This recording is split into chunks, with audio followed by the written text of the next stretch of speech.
escola do mundo, onde eu posso ensinar e aprender. A palavra da sabedoria é a nossa EBD. Deus é o nosso diretor, o Espírito Santo nosso professor. A Bíblia é a cartilha que ensina o caminho, a verdade e a vida. Deus é o nosso diretor, o Espírito Santo nosso professor. A Bíblia é a cartilha que ensina o caminho, a verdade e a vida.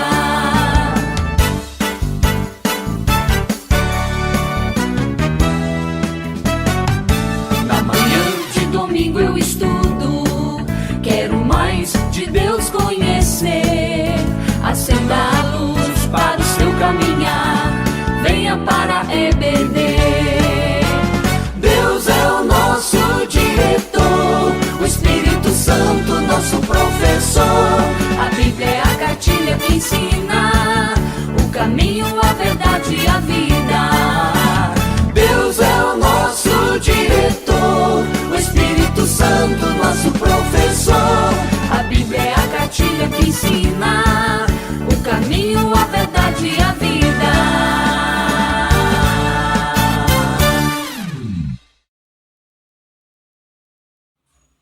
Olá, irmãos, boa tarde. Voltamos para mais uma aula.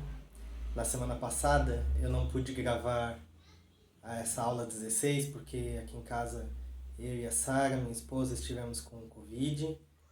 Graças a Deus estamos nos recuperando. Agradecemos muito a Deus por todos os irmãos que nos auxiliaram de tantas formas, também oraram por nós. Então hoje nós podemos voltar a gravar esta aula, encerrar hoje o capítulo 9 de João. Então, agora nós teremos uma canção, uma participação dos irmãos da Igreja de Tijuquinhas, enviado pelo presbítero Tarcísio, pastor Eliseu, dona Regina, os demais irmãos da igreja ali. Vamos cantar com eles, participar. Depois dê um pause no vídeo, leia o capítulo 9 inteirinho, desde o versículo 1 até o final, e daí na sequência a gente volta para o estudo.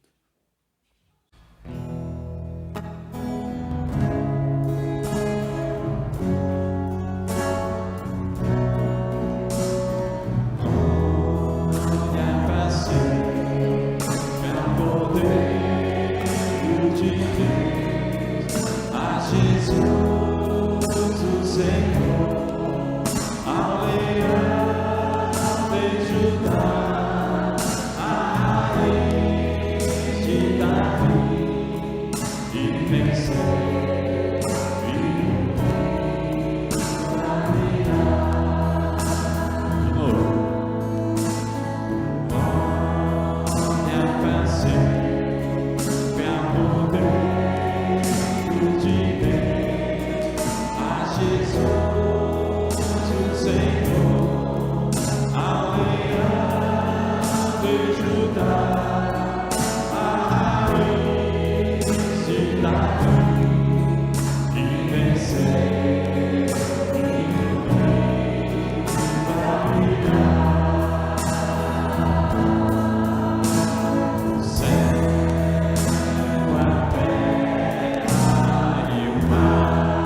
você já leu o capítulo 9 inteiro de João, como eu sugeri ali, então vamos retomar aquilo que a gente vinha tratando até a semana anterior, né, até o estudo número 15, ali no capítulo 8, né, a gente vem falando de uma hostilidade contra Jesus que vem crescendo, mas na medida em que essa hostilidade aumenta, Jesus também progressivamente vai se revelando mais e mais. Essa é a ideia do evangelista João, né, de estar demonstrando isso. E essa hostilidade, essa situação, atinge um pico no final do capítulo 8, ali no último versículo, penúltimo versículo do capítulo 8, quando Jesus se revela explicitamente como o eu sou, lá do Pentateuco, né? A expressão, a fórmula que o próprio Deus usou para se revelar a Moisés. Ele usa essa expressão no versículo 58 do capítulo 8, e então a reação dos judeus é pegar em pedras para o apedrejar por uma blasfêmia, né, na interpretação deles, e Jesus se oculta, sai do templo, e essa situação, vamos dizer assim, se encerra, né, como se fosse um anticlímax, assim, né. Então Jesus seria morto naquele momento, mas não é morto, não é dessa forma que vai acontecer. Encerra ali esse episódio do capítulo 8. No capítulo 9, o que nós vemos é que Jesus continua caminhando pela cidade, ele está em Jerusalém, né, nesses capítulos todos, e aí ele vê um cego de nascença. Então ele está caminhando com seus discípulos. Nós sabemos que sempre há muitas pessoas ao redor de Jesus, né, muitas pessoas que querem ver os milagres, mesmo que não creiam ainda no ministério especificamente de Jesus como sendo o Messias, mas estão ali interessados nas novidades, né? Querem ver o que Jesus está fazendo. E Jesus então encontra esse homem cego de nascença. E é interessante isso, porque nos 4 evangelhos, Mateus, Marcos, Lucas e João, é a única situação em que se fala de uma deficiência ou de uma doença que seja de nascença. Tá? Lá no livro de Atos tem mais 2 situações, mas nos evangelhos especificamente é a única situação em que se diz isso, em que se dá essa informação. Né? É muito provável que este homem fosse muito conhecido na cidade de Jerusalém, né? Inclusive pelos próprios discípulos, fosse uma pessoa reconhecida no sentido assim, todo mundo sabe que ele é um cego, que é de nascença, sabe alguns detalhes sobre a vida dele, porque ele está ali mendigando há muitos e muitos e muitos anos, e as pessoas vão todo ano a Jerusalém, então a cidade não é, afinal de contas, tão grande assim, e aí você acaba reconhecendo, né, essa pessoa, esse indivíduo. Então é muito provável que ele fosse mesmo conhecido, tanto que os próprios discípulos trazem um dilema para Jesus. Na verdade é um falso dilema, mas trazem uma pergunta para Jesus sobre este homem, na verdade nem propondo a cura dele, né? Não se propõe a cura do homem simplesmente da parte dos discípulos, né? E simplesmente eles trazem essa pergunta, né? Quem pecou, este ou seus pais, para que nascesse cego? Então, colocando apenas essas 2 opções e demonstrando uma concepção que era muito própria dos judeus daquele tempo, muito própria dos judeus em geral, mesmo no Antigo Testamento e mesmo hoje, em que essa religião, em que esse sistema, né, dos judeus associa meramente a doença como uma punição ao pecado. Tá?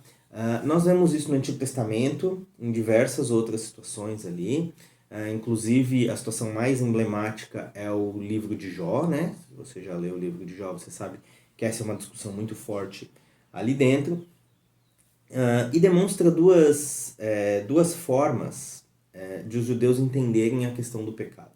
Tá? É importante que a gente compreenda para compreender o que Jesus, a que Jesus está negando e o que Jesus não está negando na resposta que ele vai dar depois. Né? Então, os discípulos ali dão 2 opções. Uma de que esse homem, essa pessoa, tinha cometido algum pecado no útero. Tá? Então havia uma concepção entre os judeus de que o pecado iniciava na concepção já. Então ali o bebezinho com dias, né, dentro do útero, meses dentro do útero, ele já cometia pecados. E por isso Deus poderia tê-lo punido com essa cegueira.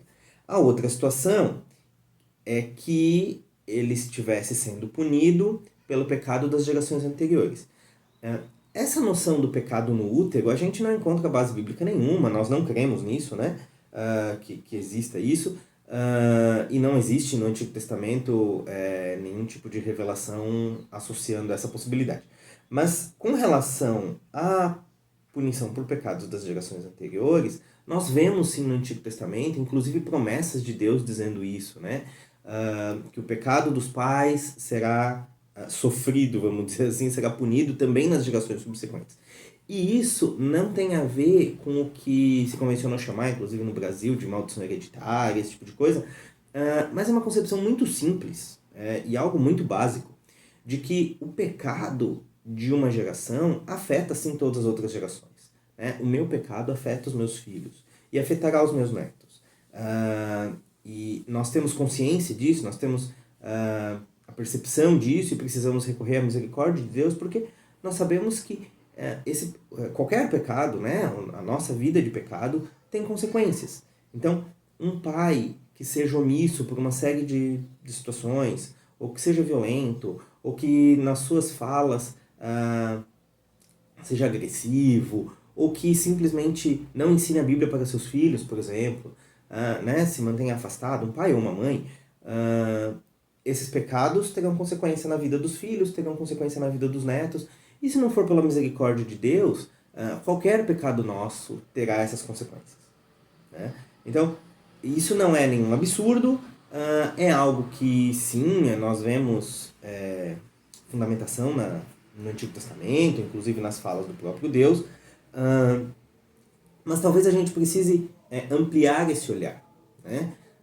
Para compreender lá, inclusive no Evangelho não, mas no livro de Jó, para a gente compreender qual é a natureza do sofrimento mesmo, né? O sofrimento é uma consequência ou é um efeito do próprio pecado original, né? Independente de você ter cometido um pecado específico, ou dos seus pais terem cometido pecados específicos, ou quando foi na sua infância ali, o primeiro momento em que você pecou deliberadamente, né? Em que você foi rebelde, em que você busca se afastar da orientação dos seus pais. Isso pode acontecer lá com um bebê ainda muito pequeno, né? Nós sabemos disso, quem é pai percebe isso muito claramente. Mas independente de quando aconteceu ou qual foi o pecado específico, a nossa condição é de pecado. Então, nós temos essa concepção, nós entendemos que a nossa condição de pecado, ou que nós chamamos de pecado original, gera uma situação que não afeta somente o ser humano, mas afeta toda a criação, toda a natureza, que é uma situação de degeneração, de deturpação mesmo. Então, nós podemos compreender perfeitamente, nós cremos nisso, que a nossa situação de pecado acarreta, por exemplo, o sofrimento da natureza. Né? Então, essa deterioração da natureza, a corrupção, vamos dizer assim, né? A sujeira dos mares, a destruição de florestas, esse tipo de coisa que normalmente a pauta dos ecologistas, né, traz muito, o acúmulo do lixo, o excesso do consumismo, tudo isso é consequência da nossa condição pecaminosa. E é mesmo. Nós estamos destruindo o mundo em que nós vivemos. De diversas maneiras. Né? Nós consumimos muito mais do que nós devemos, e isso é efeito do pecado. Nós nos preocupamos muito pouco com a consequência dos nossos atos. E tudo isso é consequência de um pecado, de um estado de pecado, mais do que pecados específicos. Né? Eu posso dizer que eu não cometi pecado X ou pecado Y, mas eu não posso dizer que eu não tenho pecado. Né? A minha condição é de pecado, as minhas motivações são erradas. E isso vale para todos nós. Então, sim, as doenças também são consequências de um mundo que é pecaminoso. Mesmo que não sejam consequências, como Jesus vai dizer, de pecados específicos, talvez, em uma situação específica, né? Às vezes podem ser mesmo, né? Por causa de determinado pecado específico de uma pessoa, ela se contaminou com determinada doença, ou isso acarretou determinada deterioração do corpo dela. Isso pode acontecer, mas a doença em si é uma consequência, né? A deterioração do nosso corpo é consequência do nosso estado de pecado mesmo, tá? Então, essa concepção, essa compreensão que os discípulos estavam demonstrando ali, foi fulano que pecou, ciclano que pecou e tal, pode demonstrar uma falta de misericórdia bastante absurda, né, da parte deles e da nossa parte, se nós fizermos isso, né? Independente de situações específicas, é uma situação de sofrimento, é uma situação de muita dor, no caso desse homem, de viver mendigando durante muitos anos, durante a sua vida toda, de sofrimento para a sua família, e Jesus demonstra ali, quando ele dá a sua resposta, que esse sofrimento tem um outro objetivo, que não é meramente uma punição por um pecado específico, né? Tá lá no versículo 3, né? Quando Jesus responde aos discípulos, nem ele pecou, nem seus pais, apenas Jesus poderia saber isso verdadeiramente, né? Que a doença não era punição por um pecado de um ou de outro. E quando ele diz isso, não quer dizer que as pessoas não pecaram, só que essa doença não é punição pelo pecado dele ou de seus pais, mas foi para que se manifestem nele as obras de Deus. E há um objetivo aí no sofrimento, né? Voltando lá, quando a gente falou do livro de Jó, e isso a gente pode ver em outros lugares também no Antigo Testamento, o sofrimento de Jó não era punição por um pecado específico. E Jó sabia que ele era pecador. Ele fala isso nas suas manifestações ali no livro de Jó. Ele diz isso, ele sabe que ele pecou. Mas ele também sabe que não é punição pelo pecado dele. Como ele sabe, o testemunho do Espírito Santo no coração dele. E depois Deus confirma isso para ele de alguma maneira na sua fala, especialmente na fala para os seus amigos, né? Mas o sofrimento naquele momento tinha um outro objetivo, né? E era um objetivo que apenas o autor sabe, apenas o autor do livro sabe, que tinha a ver com uma discussão lá no céu, né? Com um desafio feito por Satanás a Deus. Jó não vai saber. Jó acaba o livro sem saber qual é esse objetivo. Independente do objetivo específico de um sofrimento ou outro dentro da história, essa resposta de Jesus é uma resposta que vale para qualquer sofrimento. O sofrimento existe para que se manifeste nele, nessa pessoa, as obras de Deus. Então, é necessário que nós façamos, como nós vamos ver ali no versículo 4, né? As obras daquele que me enviou enquanto é dia, e isso pode significar, então, que o milagre, ou simplesmente a misericórdia que nós exercemos com as pessoas que estão doentes ou que estão em sofrimento, são as obras daquele que me enviou. Então, é necessário que nós façamos, e assim é uma maneira de manifestar a glória de Deus, de manifestar as obras de Deus. E aí nós podemos dividir basicamente em duas situações para o milagre, né? E que são as ênfases dos evangelhos, inclusive. Para o evangelho de João, os milagres são manifestações do poder de Deus. São provas de que Jesus é o Filho de Deus, o Messias enviado. Aquele lá é o objetivo que a gente sempre tem repetido, né? Então são manifestações do poder de Deus. São provas de que Jesus é Deus. Que é o que nós vamos ver no restante do capítulo 9. Vocês já leram o restante do capítulo. A conclusão é esse homem que era cego reconhecer que Jesus é o Cristo, né? Então, o poder de Deus exercido por Jesus, no caso, ou pelos seus discípulos, são manifestações neste homem das obras de Deus. Por outro lado, nos outros 3 evangelhos, Mateus, Marcos e Lucas, normalmente os milagres são vistos como manifestação da misericórdia de Deus, que é um outro lado da obra de Deus, que não diminui esse lado do poder, é uma outra maneira de olhar para a mesma obra. Então a gente pode usar como exemplo lá, podemos abrir em Marcos, é um texto bastante conhecido, Marcos 6,34, Vamos abrir lá. Marcos 6, versículo 34, que é quando Jesus vai fazer sua primeira multiplicação de pães e peixes ali para a multidão, né? E no versículo 34 diz assim: ao desembarcar, viu Jesus uma grande multidão e compadeceu-se deles, porque eram como ovelhas que não têm pastor.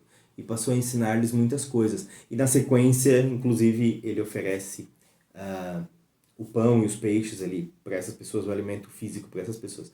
Então, Marcos demonstra ali, né, que esse olhar de Jesus de misericórdia, de se compadecer daquelas pessoas. Além dessas duas questões, do poder e da misericórdia, que são manifestações das obras de Deus na vida de quem sofre, nós podemos usar um outro exemplo de sofrimento que é extra-bíblico, que na verdade começa no livro de Atos. Nós temos indícios desse fato nas cartas também, mas principalmente na história da igreja cristã, né, a partir do Novo Testamento, que é a vida e a morte dos mártires, né? São aquelas pessoas, mártir tem essa conotação, né? São pessoas que morreram pela sua crença, por aquilo que eles acreditam. Existem mártires até hoje, se você não conhece, é importante tá procurando aí, há muitas informações da igreja perseguida ao redor do mundo todo. São pessoas como nós, que têm morrido durante esses 2000 e poucos anos da história da igreja, por causa daquilo que creem. E houve grandes perseguições na história da igreja, e sempre esse sofrimento é uma oportunidade de mostrar o que Deus pode e o que Deus faz. Então, há relatos de mártires que estavam na fogueira, amarrados, tendo seus corpos físicos queimados, e estavam louvando a Deus, estavam cantando, louvando a Deus. Há relatos históricos de mártires, crianças com 8, 9, 10 anos de idade, que se negam a negar que Jesus é o Cristo diante de autoridades, diante de exércitos, e morrem decapitados, morrem enforcados, morrem queimados, etc.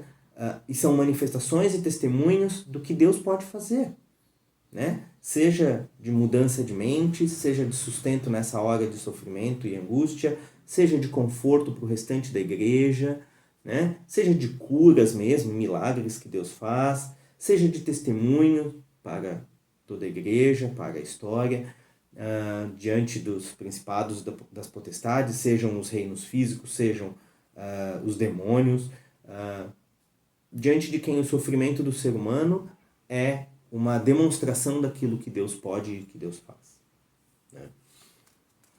Vamos seguindo o texto. Jesus usa um método bastante peculiar, né, para curar esse homem. Ele usa a sua saliva, mistura, faz o lodo ali na terra, né, no chão, aplica nos olhos daquele homem e em seguida manda lavar os olhos no tanque de Siloé. Gente, nada disso tem um caráter medicinal próprio, né? Ele usou a própria saliva e usou terra, qualquer terra, chão. Por mais que houvessem crenças na antiguidade sobre o uso da saliva, o uso de lama, etc. e tal, mas não era esse o objetivo de Jesus. Ele simplesmente usou o que estava ali para fazer um processo. E o tanque de Siloé também não era um tanque considerado milagroso, nem nada disso, como por exemplo o de Betesda, que é relatado em outros trechos do Evangelho. Era apenas a fonte de água potável da cidade. O que acontece é que esse método que Jesus usa é um caminho que ele aponta para esse homem de obediência e de fé. Ele falou para o homem fazer determinada coisa. Vou aplicar aqui lama no teu olho e agora você vai e lava no tanque. E o homem foi e fez. O homem creu que ele poderia ser curado por aquilo ali. Então é um caminho de fé e de obediência, né? A reação dos fariseus, por outro lado, nem fala basicamente sobre esse método. Mas sim, vai ser um problema o método. E Jesus sabe disso, tá? Então, o povo se admira.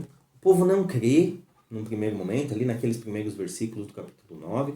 Então leva aos fariseus. E por que leva aos fariseus? Jesus havia desobedecido à lei, de acordo com a interpretação dos escribas. Jesus não desobedece à lei porque Jesus é o criador da lei, né? Mas pela interpretação dos escribas, Jesus tinha desobedecido à lei do sábado. Olhem só dois aspectos em que Jesus teria desobedecido a lei.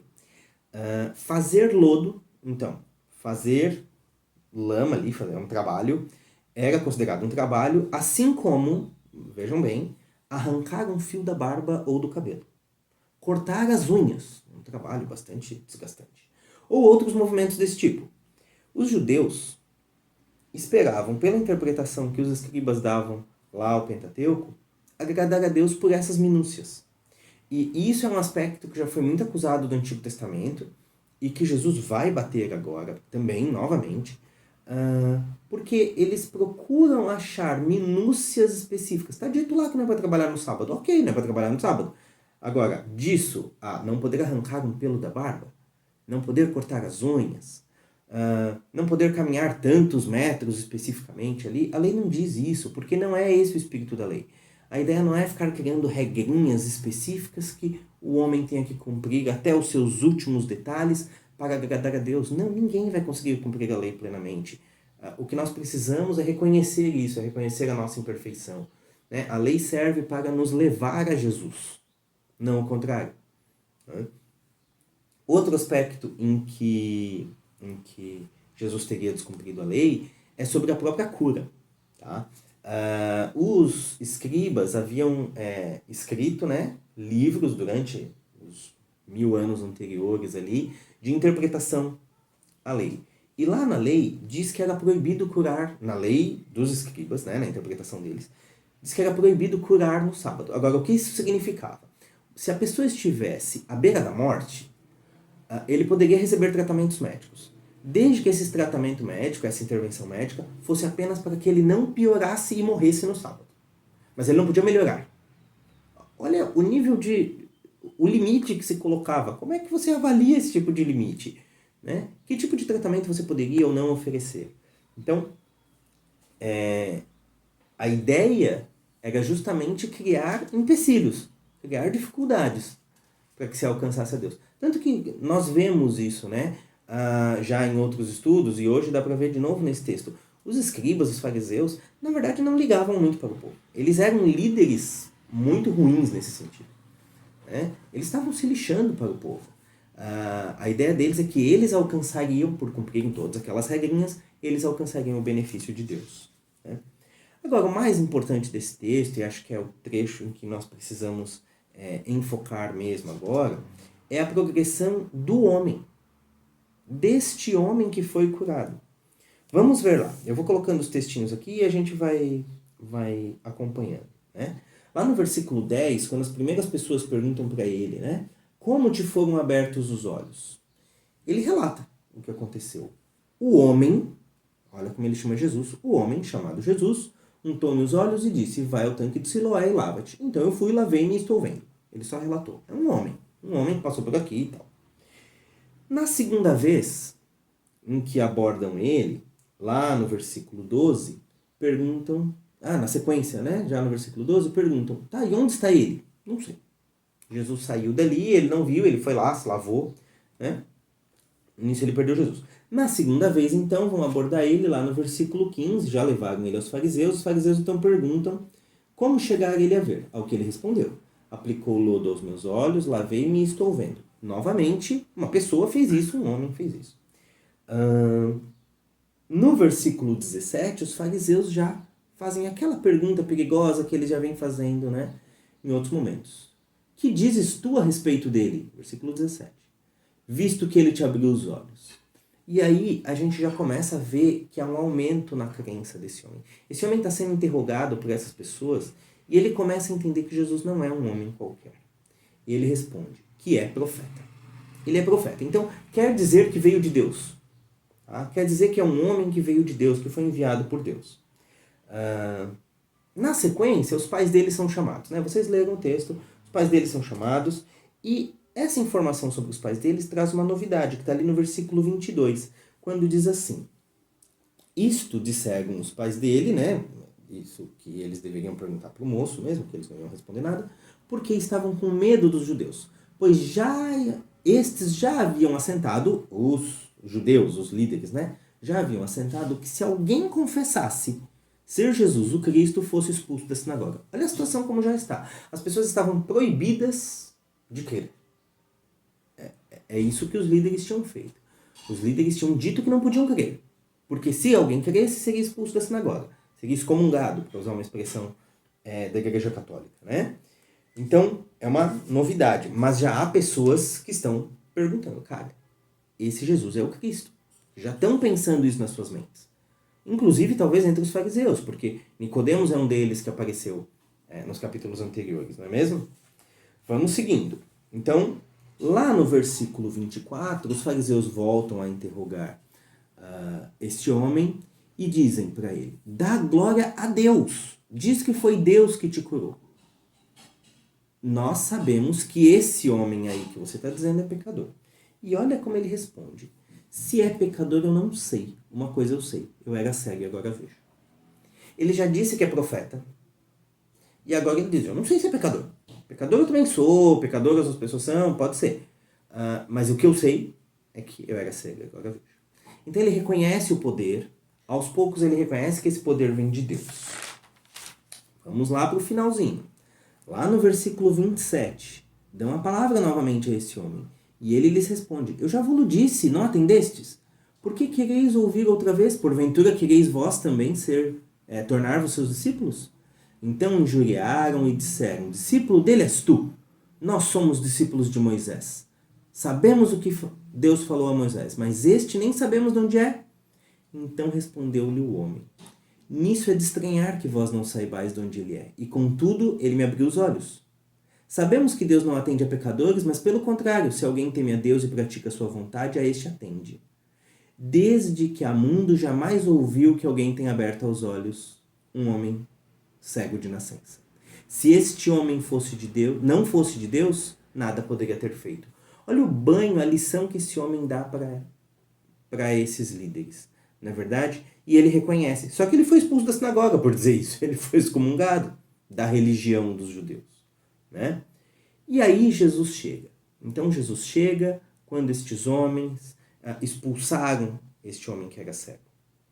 Ele não pode mais cultuar na sinagoga, ele foi expulso. E aí Jesus se revela. Esse diálogo do versículo ali 35 em diante é muito, muito bom para a gente perceber como Jesus se revela a gente. Esse homem tinha entendido já boa parte. Ele tinha entendido que Jesus tinha vindo de Deus. Ele tinha entendido que Jesus era um profeta, que aquela cura era um milagre de Deus, e ele se manteve firme nisso mesmo quando os líderes religiosos diziam para ele dizer o contrário. Né? Então, ouvindo Jesus que o tinha expulsado, encontrando-o, lhe perguntou. Jesus foi atrás dele, Jesus foi procurar. E perguntou, crês tu no Filho do Homem? E Filho do Homem é a expressão que João usa para dizer o Cristo. Né? Para dizer que é filho de Deus e tal. É uma expressão lá do Antigo Testamento, os judeus iriam reconhecer, é uma expressão do livro de Daniel. Crês tu no Filho do Homem? Ele respondeu e disse, quem é, Senhor? Para que eu creia nele. Esse homem ainda poderia estar considerando que Jesus é um profeta, como João Batista, por exemplo, que estaria apontando para um Messias. E ele pergunta, quem é? Para que eu possa crer. Se você me disser o que você me disser, eu vou crer. Quem você está apontando, eu vou crer. E daí Jesus aponta para si mesmo. Já o tens visto, e é o que fala contigo. Na mesma hora o homem afirmou, creio, Senhor. E o adorou.